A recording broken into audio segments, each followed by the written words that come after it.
Hello, welcome everyone to the Wicked Good Everything update. We're covering E3 this week, and well, let's get into it.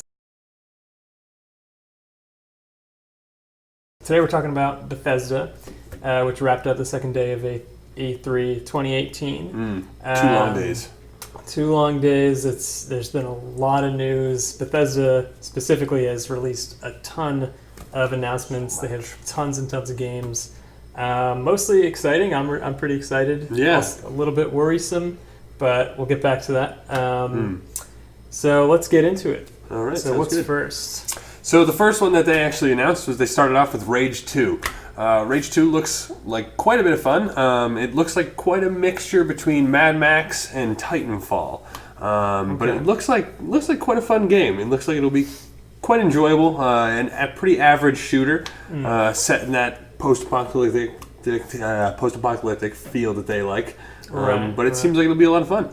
Yeah, I mean, to me it looks like an average shooter. I might skip it myself just because there's so many other games that were like announced and released. So yeah, Rage 2, looking forward to it, sort of. Did you play Rage 1? I never did. I just never got around to it just because there's so many other titles. But it looked fun. I just never got the chance to. Cool. And so next up we have the relaunch of Elder Scrolls Online, Elder Scrolls Legends. I've actually never really played Elder Scrolls Online myself or been a fan of, I guess, that format just because it's so different from the single player experience of Elder Scrolls. But I mean, maybe it's time to start looking into that, only because as it was also revealed, Fallout 76 is going to be multiplayer. However, we will get back to that topic later. Touch on it a bit more. Let's hold that for later. But maybe it's time to start, getting into Elder Scrolls Online. I don't know. What do you think? Would you I wouldn't mind jumping into it. It seems like they're having a lot of DLC coming out for it with Somerset and a few more. So it's like it does seem like if you're feeling like thinking about getting into it, now would be a good time to do so. Next up, we have Doom Eternal, which is of course the sequel to the 2016 Doom game that was released. And I mean, I don't think there's a bad Doom game out there. The original is just so iconic, and the 2016 game it blew everyone away. It was so like fast-paced and like fun to play. Felt like an accurate sort of modern Doom. It was what everyone wanted Doom to be, and it's what everyone expected Doom to be too. They really hit the nail on the head on that one. Yeah. So I mean, I have no doubt this new game is going to be really dope. The trailer looked really like dark and it had the Doom vibe 100%. Yeah, it's really epic. And then what else do we have? So after that would be they're doing Quake Champions. So they're actually releasing a few different people for Quake. So you can have some more people to play in Quake. I never really got into Quake too much myself. I played the single player game on like Xbox 360. It's like Quake 3 or 4 or something, but I haven't played the online Champions game. Yeah. Although it's the thing to note is that it's free for this week. So if you download it now, it's free forever. So make sure you do that. Oh wow, that's a great little tip. Definitely be sure to do that. So that will be until June 18th. So make sure you download that. Yeah. So after that, we had Prey. So they came out with a little bit more for Prey. They had some 3 new modes. I think it was New Game Plus, which a lot of fans were asking for. A lot of people wanted to be able to play Prey with their current character and have all their status and be able to play that. So they got New Game Plus. I think there was some sort of survival mode, and I don't really know what the other one was. Do you? Is there a multiplayer? No. It might have been. I'm not too sure. I'm not not a huge fan of Prey. Yeah, I wanted to get into it. It looked cool. It's got them graphics. I actually didn't even know it was Bethesda. But really? Yeah. Yeah, I don't know. That one just completely went by me. I don't know. It had that. I remember when I first saw it, I was like, oh, so this is their take on Prop Hunt, and then it was just like, I don't know. I just never got into it. Yeah. All right. So, and then next up we have Wolfenstein 2. or actually it's Wolfenstein, I guess it would be 3. It's the sequel to Wolfenstein 2, using some of the characters from Wolfenstein 2. Twin daughters of one of the characters. So that's going to be like really awesome. It's called Youngblood. So because it takes place a little bit in the future, where I think his name's Brad. His twin daughters have grown up, and now they're going into some war. So it's they're gonna prove their dad right or something like that. Sweet. I mean, killing Nazis is always a blast. Always so, good. Always good. Looking forward to that. And then this is kind of interesting. They're coming out. They released. They announced a new game called Starfield, which is something totally new for Bethesda. Brand new IP. They said it is going to be it can be a single player game. We don't know too much about it. The only thing that they've shown is like this really cool looking trailer about it kind of looks like StarCraft or something. Some big space station. Yeah. With the Earth down below. It looked cool. Right, and that's almost what I'm most excited for out of all their releases, even though it's kind of, it might just be me like imagining what it could be, and it's like this game is that's the thing is we don't know much about it yet, so there's a lot of mystery around it. So it's like it could be anything. I'm really hoping that it almost fits that bill that No Man's Sky like came out and put out there in the world and then never paid. So like everyone would really kind of like that. I think it would be really cool to have this online universe game where everyone's tied in, and I don't know, or just exploring this big galaxy or something. I don't know, but it could be really cool. I mean, I think Bethesda has the budget for like something really cool that the No Man's Sky people. I mean, they were like a new startup, they were right? very I small. don't think they had the time or the energy or the money.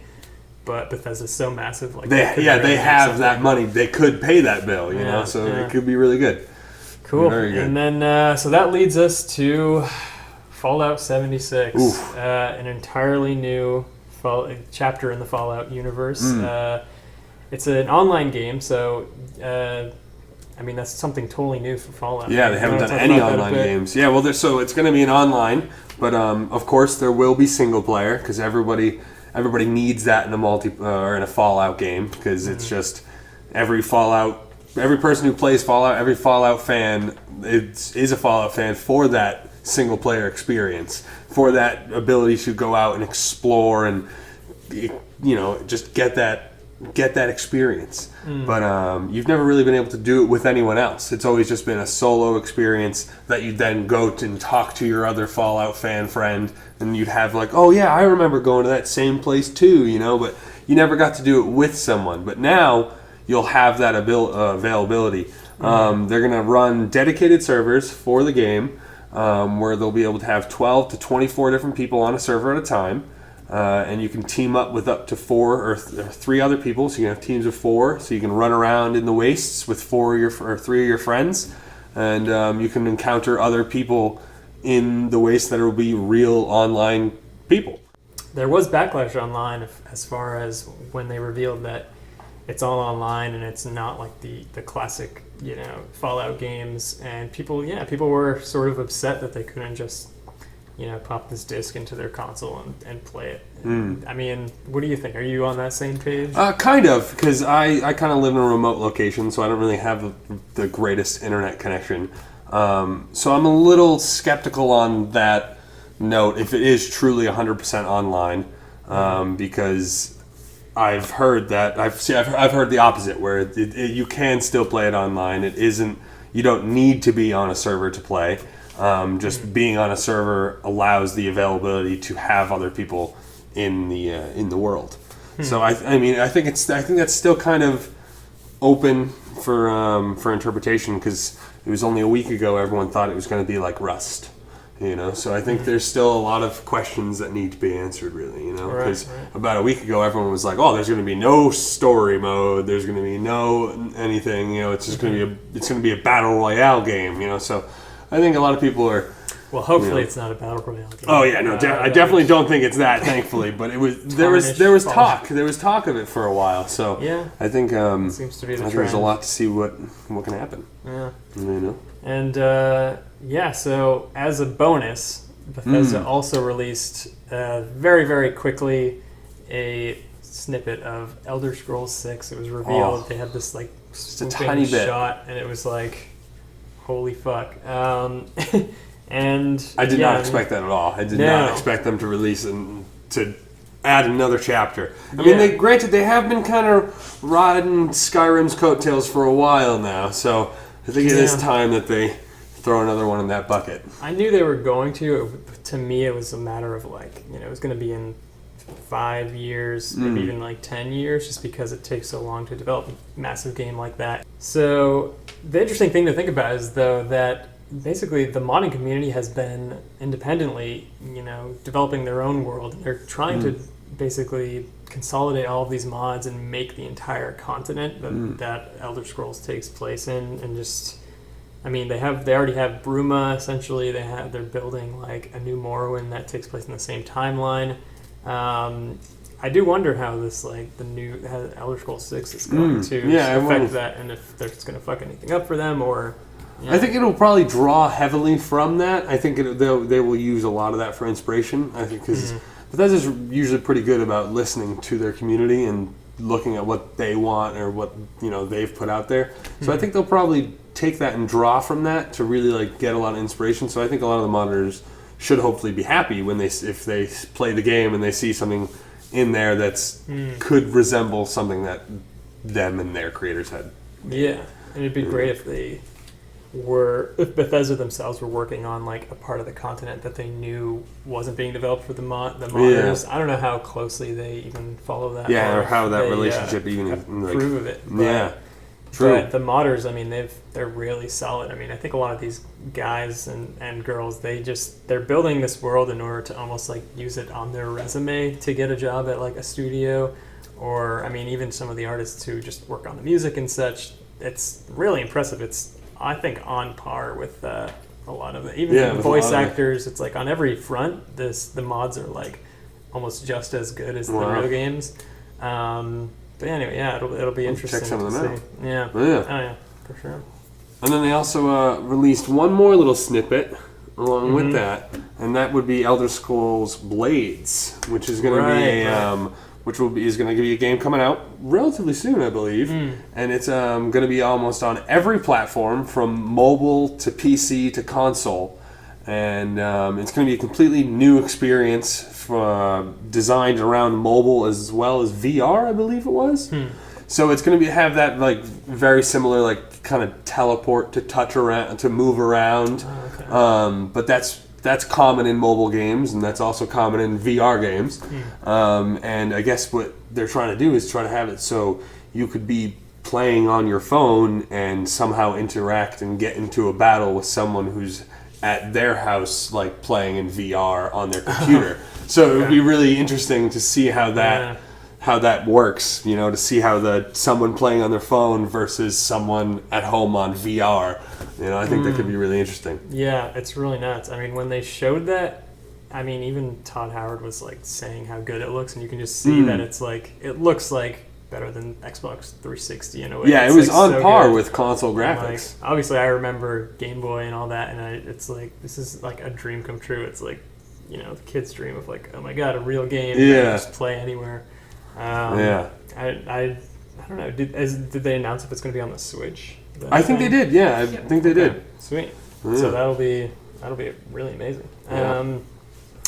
Anyway, that's it for the Bethesda announcements. There's quite a lot of wrapped them up. But it's going to be an exciting future for Bethesda. Oh yeah, there's a lot to look forward indeed.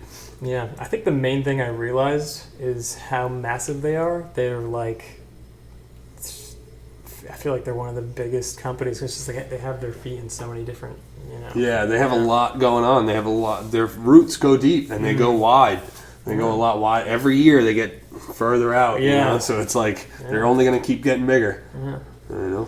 Anyway, so thank you for watching. Yeah, thanks a bunch, guys. Stay tuned this week for more E3 coverage from Wicked Good Everything. Bye. Bye.